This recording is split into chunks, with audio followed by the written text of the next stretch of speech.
Okay. Welcome to the March 14th, 2022 Master Plan Implementation Committee meeting. Calling the meeting to order. Pursuant to Chapter 20 of the Acts of 2021, this meeting of the Master Plan Implementation Committee will be conducted via remote means.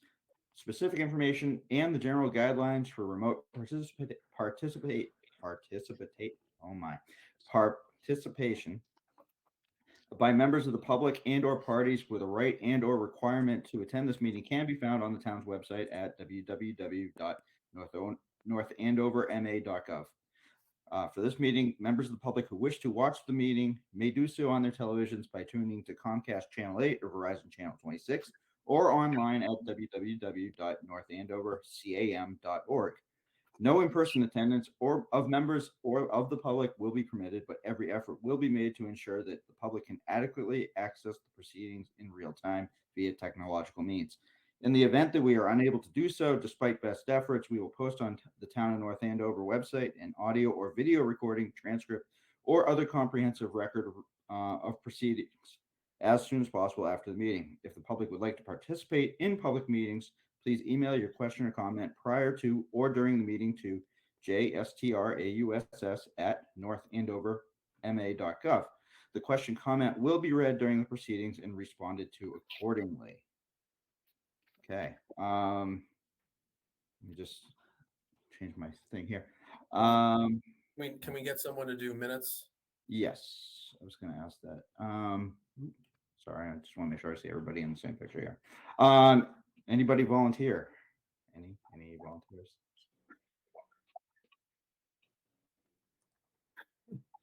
Okay.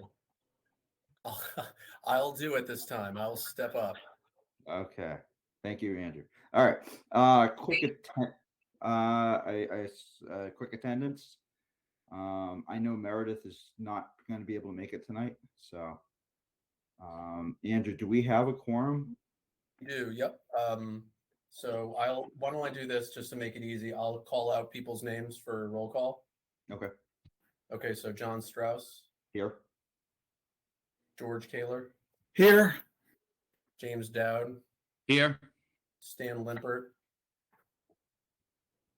Here. You're on. Okay. You got it. Chris Nobley. Here. Sean McDonough. Here. And I'll note that Meredith Barnes Cook is not here. Holly Williams is also not here. And that's 1, 2, 3, 4, 5, 6, 7, 8. One other person's not here. Eitan Goldberg is also not here. Okay. Go right ahead. All right. So just to keep things moving, I need if anybody would like to make a motion to approve the meeting minutes from the February 7th meeting. So move. Take that as Chris. Yep. Second. Okay. Second by Stan. All right. Do a quick vote. Dan Limpert. Yes. Chris Nobley. Aye. James Dowd. Yes. George Kaler. Yes. Myself, John Strauss. Yes. Is Sean still here? Yeah. Sean McDonough. He's coming in right now. Hold on. Sean, do you approve the minutes? Hey guys, I'm having some connectivity problems. I'm back now, and I heard the question, so yes, I do. I've been in and out on and off throughout the meeting. So. Okay. All right. Because of time constraints and who we have here tonight, Andrew, steer me if I'm going off course here, but I'm thinking we want to do new business first and get that out of the way since we have all the vested parties here. Yeah, we kind of discussed the idea of doing that offline. So if others don't object, I would suggest we do that. Okay. All right. So on new business, basically I just go through the agendas that are posted to the town's website and kind of scan through and see what's possibly germane to what we do here. So a couple things came up. The first one was per the CPC. They're in discussions to possibly acquire 400 Great Pond Road. And I don't know if Dan, if you want to take a quick shot at that. Yeah. So 400 Great Pond Road, if for anyone who isn't familiar, is the house pretty close to the water treatment plant that sits right on the lake, on the water. The basement used to be a boathouse, and it basically, because it's on the water, fills with water. And for years, the owner would call the water treatment plant to say, hey, the water levels of the lake are too high. They're flooding my house. And they would release some water. Obviously not an ideal scenario. The house is up for sale, and the town got an appraisal and went to the CPC to request funds for, I believe about $650,000, and said they would, get the funds from other sources. The appraisal is $1.7 million. The CPC did reject that application, and so right now we're looking. I haven't heard back from Melissa on how she or Suzanne, the town council, want to proceed, but we were looking at other funding sources such as grants. It's tricky because a portion of the property is already protected, and the house that sits on the lake is a historic structure. And so because the house is the problem, there's some back and forth about, do we want to do something with the house, or do we just want to get rid of the house? If you're getting rid of the house, that means you're not eligible for all sorts of grants that would protect it as a historic structure. And because there's some protections on the land already, that does make it less desirable for some grants that would be protecting unprotected land. And so right now there's like a grant coming up for $400,000 that we're looking at, but the money doesn't get awarded till the fall, which might be too late, waiting on input from Melissa. But right now that's kind of in limbo, and some of the work that would be involved in that is out of my hands at this point. So I'll chime in. The other portion of that, at least as I saw it, is from the watershed report that was done, which kind of fits into our land use strategies in the master plan itself. That property was identified as the structure that basically was holding us back from being able to fill the lake more, and add additional capacity to our water use. So Yep. Dan, is the plan to demolish that house? Is that the desire to sort of take that property right out? So there's no official plan, which is kind of one of the reason the CPC had a few issues. One was that there wasn't an official plan, and they really wanted to know whether or not the house was going to be preserved in some way that would both protect the historic structure as well as allow it to endure higher levels of water. So that's a tricky situation. And then the alternative is to move or demolish the house. It's historic. It's not on the National Historic Register. It's on the State Historic Register, and so it doesn't quite have the same protections. And so demolishing it isn't like completely off the table. Okay. Dan, are there any other warrant articles that are going to be put forward that deal with this issue? I don't know that. Like I said, since there was one grant we were looking at that we were ineligible for because of how the appraisal was structured, and the CPC was the other one that I had eyes on. Because those two aren't moving forward, the ball is kind of in town manager and town council's court, and I'm waiting for a response. I'm happy to help, but I don't know how they want to approach it. Because someone had said to me that there were several articles would be several articles on the warrant that also dealt with this issue. Yeah, so land acquisition automatically gets a article on the warrant, and some of the money, I believe, would have come from the Water Enterprise Fund, which also would have been on the warrant. Okay. I don't know. I again don't know the plan. Like the Water Enterprise Fund would have been used to match the grant. Yeah. That we're not going for anymore. So it's tricky, and it's a little bit out of my hands at this point. Okay. but that's the update. Okay. And- So like I said, that just dovetails in just to one of our strategies, but I figured it was worth a quick mention in our meeting here. So, Andrew, did you have something you wanted to add? I was just going to quickly add that I won't go into too much detail specifically, but just another funding source is the potential Royal Crest Correct. development agreement that we have negotiated with Trinity Financial. So if the project's approved, or excuse me, if the zoning overlay is approved at town meeting, and then that development agreement is approved by the select board to be executed, then there'd be some funding available to acquire the property as well. Not to acquire all the funding, but it'll be a portion of it. So. excellent. Also, I have a question. Did the CPC say no to this? Because I was at the meeting and my takeaway, or what I thought they said, was they weren't going to agree to a particular sum, but they were going to have some kind of a placeholder. Nope, they voted no, George. Flat Okay. no. All You right. didn't stay for the vote, I think. They are, so they're allowed to say, hey, we're not comfortable with this yet, and we'll set aside the funds and we can expend those if we feel comfortable with it. That was an option, and well, I don't remember them discussing that. I gather That's that an option, option, but they didn't do that. I gather that option was refused or rejected. They decided not to keep that option. There were, yeah. That's too bad. Just to keep things moving, and I'm going to keep it in Dan's court here. So there's two other items that came up, and I believe this was select board or planning board, whoever So left. we presented these to the select board. Select board. Okay. So there's two items on the list here. One was the sidewalk gap analysis and proposed connectivity plan, and then there was also a complete streets prioritization plan.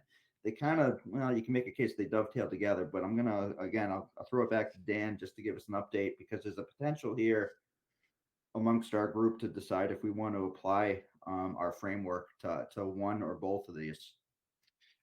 So the sidewalk connectivity plan, I worked on with help from Gene and John Bergese at DPW.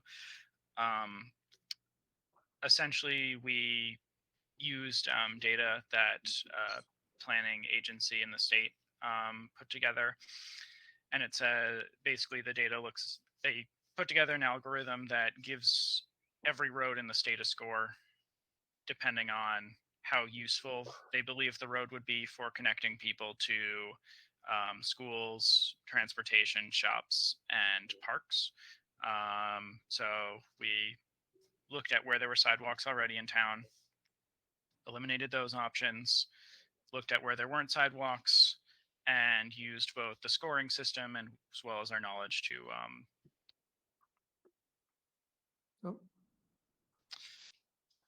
I don't know what button I pressed, but I muted myself. So we use that to determine where, we think there should be sidewalks over the next 20 years. It's a little bit more of a vision. There's not money attached to it, though. The past town manager had basically in advance gave, I don't know how it works if you do it in advance, but essentially there's money at DPW for like the coming years that was designed to be for sidewalks, and we're going to have to figure out where those funds are coming from exactly in the years following that, because it's estimated to be about, I don't know, like 500,000 a year, and that's without all the engineering and stuff involved. That's like an ideal scenario, but that puts sidewalks in a whole lot of the town where there aren't sidewalks right now, with lesser used areas being further down the line. Complete Streets prioritization plan is a bit smaller, somewhere like 30 projects. That's not just sidewalks, that's crosswalks, bike lanes, redesigning intersections. we have the option to get $400,000 once every 4 years, or smaller increments every year in between. A lot of the projects are expensive, and we would go for the 400,000. And essentially, I'm submitting that to the state. They're going to get us comments, and then by May 1st, we submit if they accept the plan, by May 1st, we submit an application. The first project we're going to go for is realigning the intersection of Sutton High and Chadwick Street, that like triangle. Some of you might be familiar with. So they're gonna. I think the proposal is to eliminate the Chadwick entrance and create just a T intersection with Sutton. So that's where that stands. Awesome. I would So you just said tell it- you, at the select board meeting, we did spend a little time chatting, and Dan, really appreciate the way you put that together, with the whole team. And it is very evident that it just created greater connectivity, and a framework really, to go about this and kind of leveraging our funds more. So there was a lot of enthusiasm for it. And I think the other thing it does is it gives the citizenry a better understanding of what gets done when and why. So, well, I think we could apply this. I think it's sort of self-explanatory in a lot of ways. I don't know. Other people had a chance really to look at it that much. Yeah, like some of them are, a lot of the things are just coming from plans that we've already gone over. Like some of the complete streets goals are just do this from the downtown improvement master plan, which you guys have looked at. And so kind of echoing Chris, and we did get a lot of, for the complete streets prioritization plan, we got a lot of public input on that. So that wasn't just internal like the sidewalk plan. So the question is it worth our while to review this formally as part of our framework that we've established? John, can I add? I'd say yes, because the complete streets, as I recall, was a transportation element. So let me do the counterpoint, Jay. I'd say no, because I think in each of these three cases, the 400 Great Pond, complete streets, and sidewalk connectivity, these are sufficiently detailed and sufficiently advanced. I mean, there already a lot of stuff going on that I don't think a review of ours would be all that helpful. That's just my opinion. I mean, we could do it, but I think it wouldn't really necessarily help anyone. I think everything's already a work in progress, and right. Sort of as Dan is pointing out, a lot of this stuff is kind of well down the road already. So I don't think I don't think our input would be all that helpful. When the input that we provided, say, for example, with Royal Crest, that's so early in the process that there's still a lot of vague moving parts, but this not so much so. Well, as far as okay, good. I'm sorry, Jay. This group, I believe, in one of your first quarterly reports, actually recommended prioritizing complete streets to the select board, and so this is just advancing what you've already stages of completion of that. Yes, Gina and Stan, I don't see the need to, evaluate or to comment or analyze, more just to report that this is a said and done. This is clearly an accomplishment. That's how I see it. That's why I thought it would be appropriate to do no more than to report this progress, that the planning department has done a terrific job advancing this idea that appeared as element number whatever it was under transportation in the 2018 master plan. So it would be more of a report. I would That's say how I see it. if anything, this warrants just additional information to our website. Sure. Yeah. I think that's the appropriate and applicable action here. So Just make sure that website says that these two plans exist. yeah. Oh, Yes. I'm going to table Stan, that discussion. that would be the sum and substance of our quote unquote report, not to analyze the fine details of it, just to say that it was done as recommended by the 2018 master plan. So I would say that's I'll get back to the website.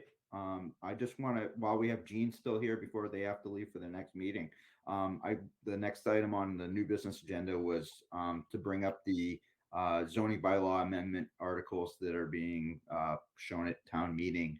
Again, an update on the zoning issues there. So I don't know, best to turn it over to Gene.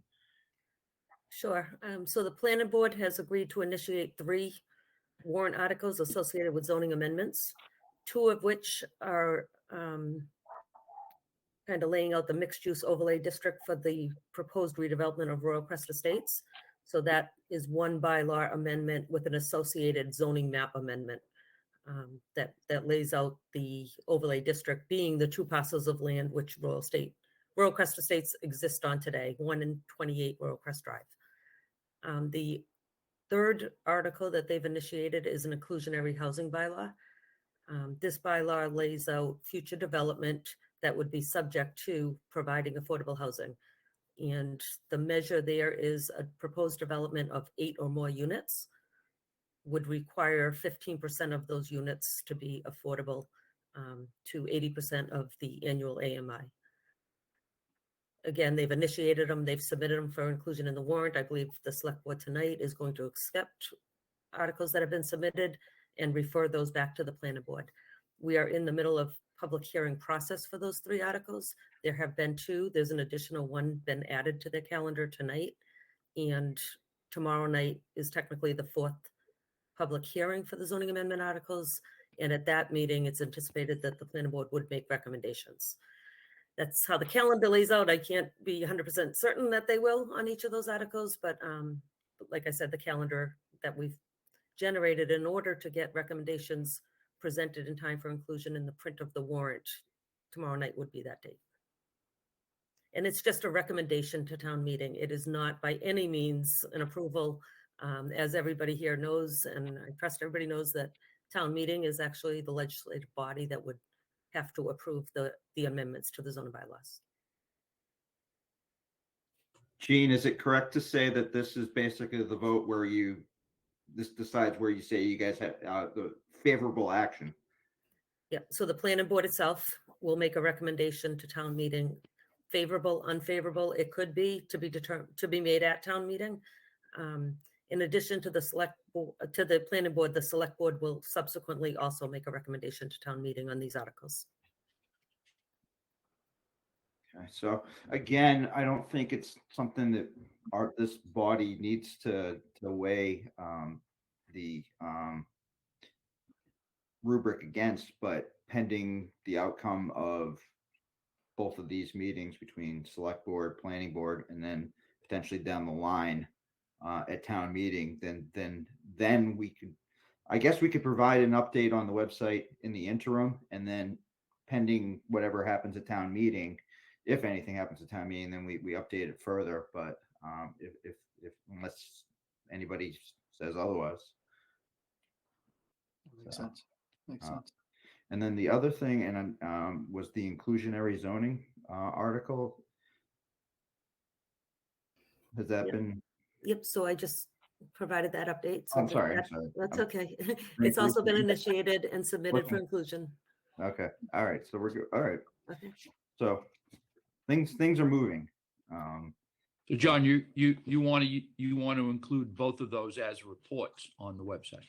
I would leave it to Andrew and Dan and Gene to come up with the appropriate wording relative to an update at this juncture, because I would just direct them to follow the warrant. It's a work in progress. Yeah. There could be red line edits, so I don't want to have another draft posted anywhere. Right. But some sort of reference to the printed warrant, Yep. because it is a master plan issue, right? And yeah, where it's an element, there's the zoning element to it. So yeah. And I mean, I think, we envisioned that website saying, go to, refer to for further information. And I so would it say makes in sense. addition to the warrant, point to the planning board report as well, is the public hearing will stay Yeah. open all the way up Yeah. to town meeting. And so on occasion, the motion at town meeting could be as printed in the planning board report as opposed to as printed in the warrant. Yeah. So just to be certain, point to both warrant and planning board report. Right. The purpose of our website is to let the public know that these things are being worked on. Right? Correct. Right. Gene, just a clarification. If the Royal Crest zoning, if it was to go through as zoning as proposed right now, if it was to go through on town meeting, does that fulfill the town's requirement for the transit-oriented development residential component? Still left to be determined, but at this point, we don't think so. And so you're Okay. talking about the MBTA communities, Yes. right? Yeah. Yeah. Okay.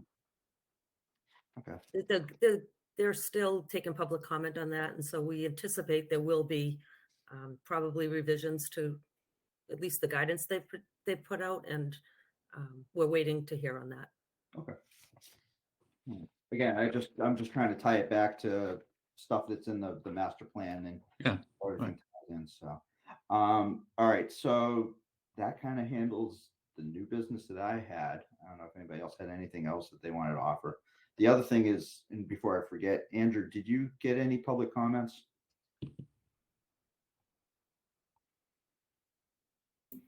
Just taking one quick look. No, I've not seen any public comments. Okay, I hadn't either, so I just want to get that on the record. So, so now let's double back to where we are on the website and the updates. Obviously, we have some additional information that some stuff we know we can add, some stuff we probably might add down the line. We have a little bit of direction in that regard.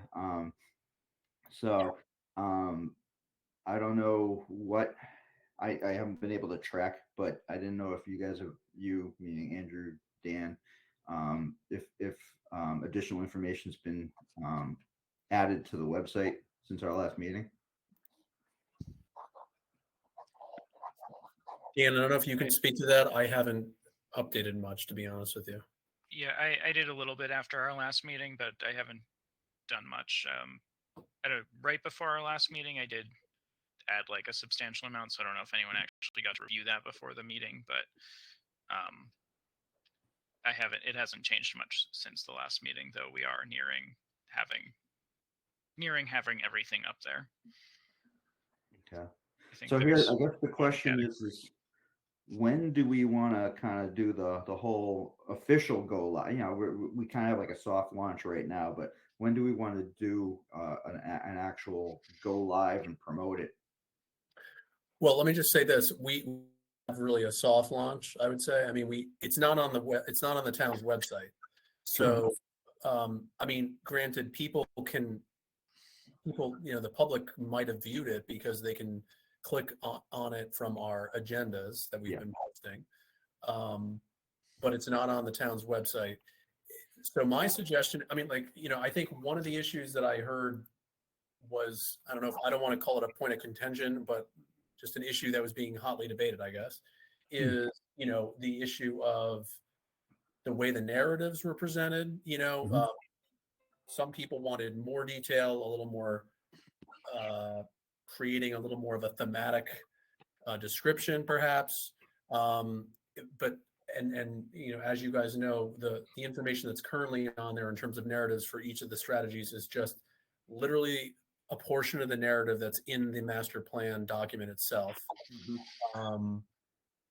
So I guess, unless, that would be one thing to figure out. And then the other thing to figure out is if you all are okay with whatever you decide with on that, then can we post it to the webpage, the website itself, and not necessarily advertise that it's there and continue to update it. And maybe within the next meeting or two, we can get an approval to, go live and celebrate it a little more. The Another way thing oh, that go ahead. Go ahead, Dan. just another thing it's my memory's a little bad, but I thought where we ended last time was that we were going to get some more comments from the committee and potentially drafts of narratives, and so I don't know. I think if we're working with the same stuff, we're at risk of having the same conversation about what else still needs to be done. Whereas I don't know if people took the time to review it, or if we and I don't know what needs to be done in the meantime between meetings, but any additional information from you guys would certainly be helpful. But we're trying to incorporate what we've been asked to incorporate so far. Can I add here that Andrew, you mentioned that we had a certainly lively discussion last time, and I think what was at issue was our input as MPIC committee. How are we going to be represented in that, or should we? The question is, should we be represented? The fact that all of the narratives are already written, came up as an issue, and it goes back 2 meetings now that we said, well, let's have the committee members write the narratives. And why? To give it a citizen's voice. And so whether that was a good idea or a bad idea, I think is where we were last time. And I know I commented positively on George's written narrative. Andrew, you forwarded us that narrative. We had a chance to read it. So Dan, as you just mentioned, if we could talk about that one maybe, and look at George's. I'm sorry, I thought I hadn't seen that one come in, so I haven't read that. But okay, well that's a suggestion that we talk about George's narrative. Yeah, Dan, can I just take the opportunity to say to Dan, I wrote that thinking that you had not written a housing narrative. So it was written without viewing your narrative. And then after I'd written it, then I went to the website and I found out you had written a narrative. So that my narrative is not a critique or anything of yours. I think that what an editor should take them both and hopefully take the best features of assuming there's any good features in mine. But anyway, I just want to know, Dan, it's not meant to be a criticism or a replacement for yours. It was done in parallel. I appreciate it, and I'm sorry. I must have missed when yours got sent out. I wasn't trying to critique. Well, I would say that the ones that are. If you want to just look at it and then decide decide whether or not you want to edit what you've already written. Yeah, I made a couple of points that you don't make, which obviously I think they're useful information to have. You may disagree, but I will say that the narratives that are on the website now are just direct pulls from the master plan. Yeah, they weren't written with this website in mind. I don't think. Andrew did those, not me. So I'm not certain, but they can certainly be updated if there's things that are missing that are captured in committee member narratives. So Jay, while I agree with you that, it's useful for us to provide our input. Yes. I also think that we shouldn't necessarily completely stymie the forward progress of the website because we procrastinate or don't take the time or energy to do this thing, even though we're nodding our heads going, oh, that would be a good thing to do. If we're not doing it, then that shouldn't, keep the website from moving forward. Now, what I would say, but my latest thought based on what you said tonight was we, the committee, might in fact be like the editorial staff where we review the inputs that are provided by the planning department. right? As projects come up and they add narrative to each of the strategies, we should go through there in our respective areas and be like the editors of those inputs Yep. and say, that makes sense, or we think, it could be something we don't understand that. Maybe we can make that more clear. So I think our input might be kind of an editorial input rather than an authoring input, because, as has been pointed out in the last several meetings, and Andrew has said, we just aren't that close to what's really going on. They are, they know what's going on. So, our role might be really more editorial than the authoring role. Yep. So Stan, I think that's a very good idea. I just want to reiterate that the whole idea of the committee writing these narratives came from a discussion, I don't know, 2 or 3, probably 3 meetings ago now, where I think, Stan, you were the one that astutely observed that the public, the public may not be inclined to read all this fine detail. And one way to communicate with the public was to simplify it and put it into, I used the phrase, citizen speak. And Right. that was that would be our job, to put these complex issues into citizen speak. Now, that doesn't mean that's a good idea, but that's what I took from your comment meetings ago when we said, hey, wait a minute, this stuff is so complicated, the public needs it distilled and might read it if it was much more conversational as opposed to professionally delivered. I violently agree with that idea.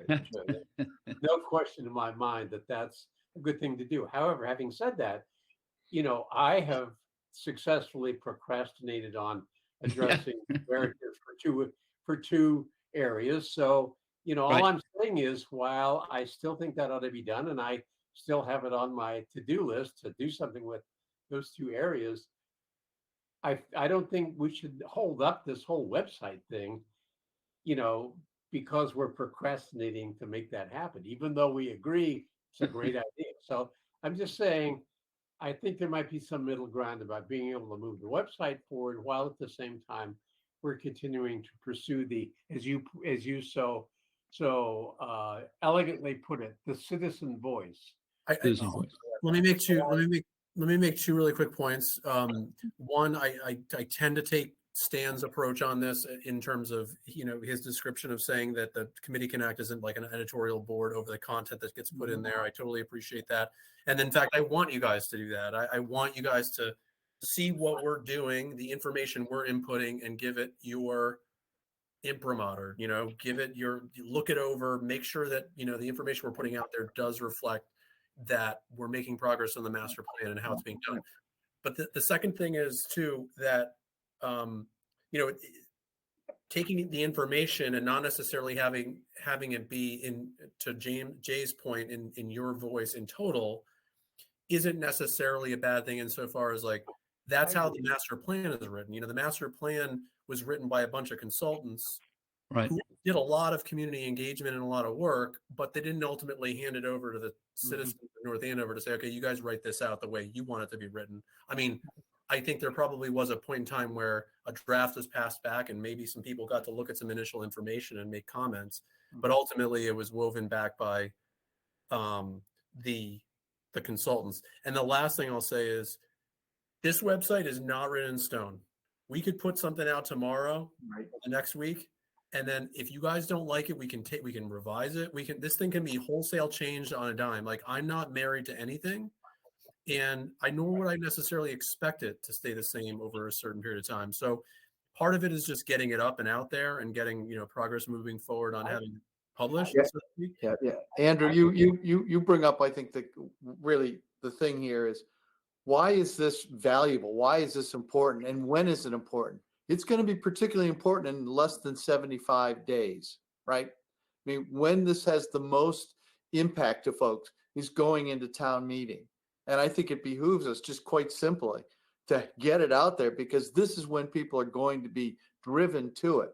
So to your point, Andrew, let's get something out there. We can work on, adding that skin to it, that summary. But right now, the value that we offer the citizenry is this website and this access to it all. And I think we short the community if we don't get this out there expediently right now.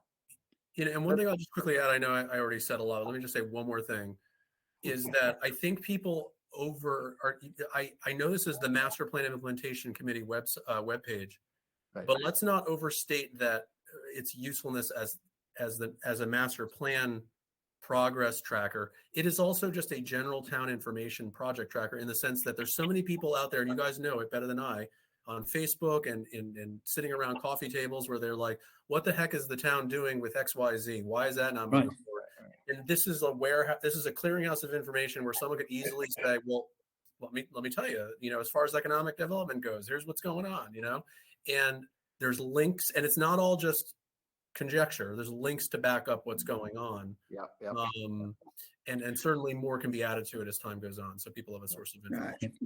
I'd like to make a motion. I'd like to make a motion that status matrix go public as soon as possible, that there should be a link on the MPIC page to it. And because even if there's things in there that are wrong, like you said, they can be corrected. I'll second that, George. And there's a lot of information there's information now that's in there, and so why don't we make it public? So anyway, I'd like to move that we make it public as soon as possible. When I say we, what I really mean is town employees, Andrew, Gene, and Dan. So just to clarify, George, you're saying, when you said the matrix, so do you mean the site, the website? Yeah, it's the under old business 4B. It's called the MPC implementation web page here. Yeah, I guess I said matrix. I mean web page, right? That's Yeah. fine. Okay. Okay. Discussion Do it. before we vote. I just want to call our attention to what I view as I don't know if they're contradictory or not, but I went back, I couldn't resist. I went back to the mission statement. And certainly the mission, our mission is advisory. We are advisory. So in effect, you guys can do as town officials, you can really do whatever you want. We appreciate the conversation, but our input is advisory. So you've been listening to us for 2 meetings, going on and on about communicating in citizen speak. But I do want to call your attention to the duties that were listed in that first document.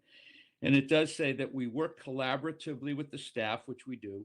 It shall be responsible for public education about the MPI process, including creating user-friendly metrics and documents. So I think, this is where I've been coming from, is that we want our report to the public to be user-friendly. So thus the citizen speak that I've been talking about. But that's my definition of user-friendly. But you guys, we're advisory. We are completely and totally advisory. So if you want to put this website up as it is and amend it as we go, that's your call. I real quick, the whole point is this whole thing's flexible. I'm also trying to keep time in check here because we're getting close. This is a conversation we can continue to have as far as what we want to add to the website. But I think at this time, getting back to what Chris was speaking of, given the timing of everything, it behooves us to get something up to the public and start promoting this. So people start getting, as we get closer to town meeting, people have this one-stop clearinghouse to get as much information as possible in black and white, unfiltered, objective analysis, no opinion, no nothing, and just give them the facts so they have that, and there's no questions asked. I think for a little closure here, I'd suggest we just go ahead and vote on George's motion. Yeah. That's Great. so. All right. So if there is no other discussion, Who's, by the way, who seconded the motion? I did. Oh, okay. Excuse me, Andrew and Chris, you want to move on this, right? You want, Yeah. both of you want this out there. I want you guys to do what you want to do. I think let me put it this way. From my perspective, I think the site is in good enough shape to go up on the town's website.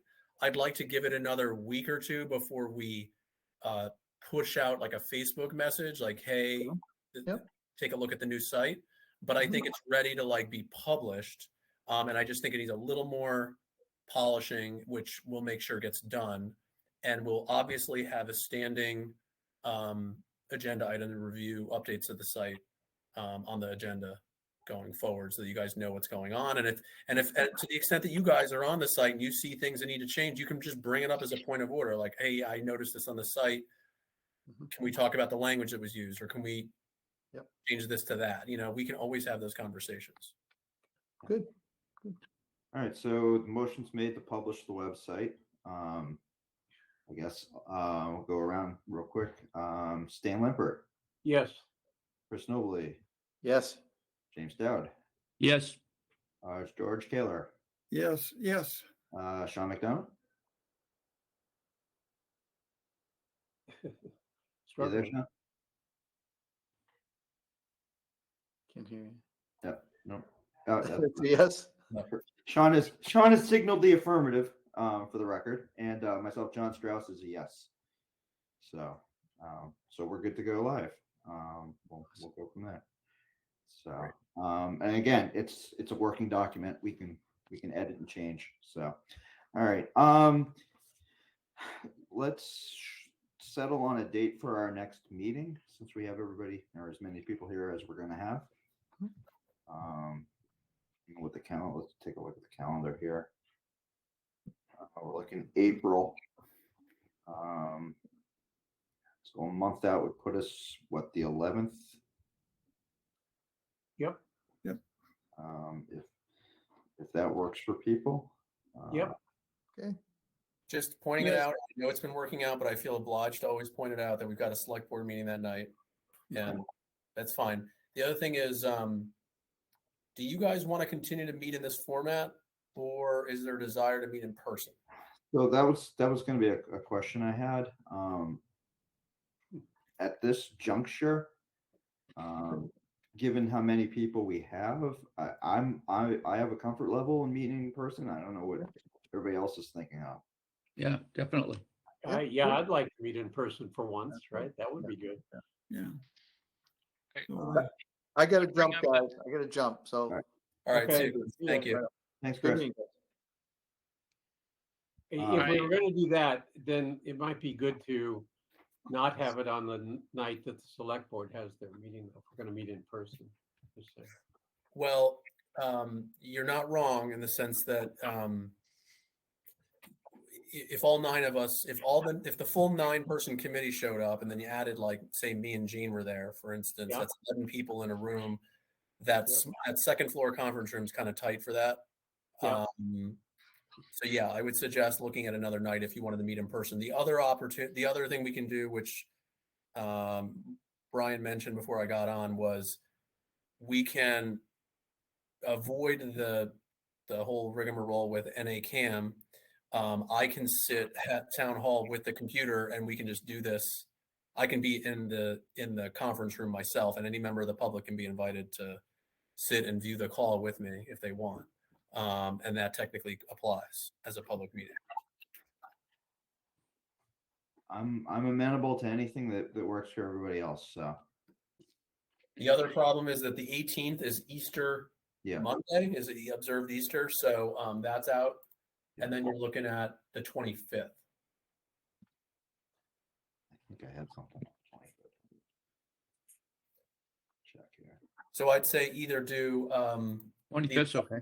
the 11th going hybrid and or remote, or the 25th in person. That's my suggestion. Why don't we stick to the 11th remote, and then we'll make that decision next time. Okay. Okay. Yeah, because honestly, I'd like a little, we don't have everybody here, and maybe we need their feedback first before we schedule Yeah. in person. So, Okay, that sounds Okay. good. all right. So We we'll good? schedule for the 11th, and we'll still do the remote thing for that. Then. All right. Okay, All right. guys. Awesome. Yeah. All right. What I would like to suggest is that maybe, John, you send out a question, ask each member of the committee, would you attend a physical meeting? And give people a chance to respond just in private to you to say, no, I'm uncomfortable with an in-person meeting. Andrew, what do we do to keep that above board? I can do it if you want. All right. I can facilitate that. Okay. I mean, we're not discussing any, well, yeah, okay. I was just thinking that some people might feel uncomfortable about saying that they want a virtual meeting, but so give them a chance to say it anonymously. Yeah, I can put out like a little poll, Oh, yeah. and it can be an anonymous poll. That's fine. Okay. The other thing is, I'm going to be remote at any meeting, so there will be a link if anyone Yes, wants to. Not to Yeah, I mean, we could do a overcomplicate it. hybrid meeting in every case, right? Yeah. that's right. That's right. Okay. But I like the idea of not having to worry about NACAM's schedule, and so maybe next time I'll just be in the second floor conference room anyway at town hall, and then yeah, that'll work. So Okay. All right. Can I give you a motion to adjourn? You may. I move we adjourn. Do we have a second? I'll second that.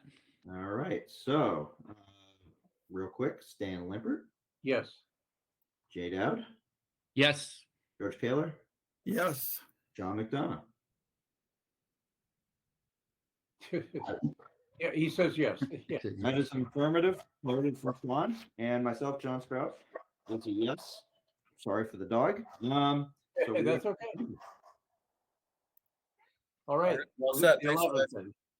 say that again, Andrew? Thank you. I think that's it, right? We're good. All right, Good. thank you. Okay. All right, guys. Thank you very much. Thanks, everybody. NACAM, Brian, we're off. Thank you.